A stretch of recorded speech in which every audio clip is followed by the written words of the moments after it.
اعوذ باللہ من الشیطان الرجیم بسم اللہ الرحمن الرحیم رب اشرح لی صدری ویسر لی امری واحلل عقدۃ من لسانی یفقہوا قولی اللہم صلی علی محمد وعلی آل محمد کما صلیت علی ابراہیم وعلی آل ابراہیم انک حمید مجید اللہم بارک علی محمد وعلی آل محمد کما بارکت علی ابراہیم وعلی آل ابراہیم انک حمید مجید۔ بسم اللہ الرحمن الرحیم۔ حدیث صحیح بخاری، باب العلم، کتاب نمبر سوم، حدیث نمبر 24۔ عبداللہ بن عمر رضی اللہ تعالی عنہ سے روایت ہے کہ میں نے رسول اللہ صلی اللہ علیہ وآلہ وسلم کو فرماتے ہوئے سنا ہے کہ ایک دفعہ کا ذکر ہے، میں سو رہا تھا اور میرے سامنے دودھ کا ایک پیالہ پیش کیا گیا۔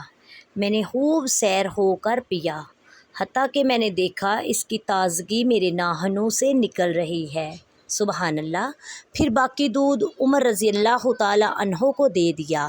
صحابہ کرام رضی اللہ تعالی عنہم نے عرض کی کہ آپ صلی اللہ علیہ وآلہ وسلم نے اس کی کیا تعبیر کی؟ آپ صلی اللہ علیہ وآلہ وسلم نے فرمایا، یہ علم ہے۔ سبحان اللہ۔ وما علینا الا البلاغ المبین۔ السلام علیکم ورحمۃ اللہ وبرکاتہ۔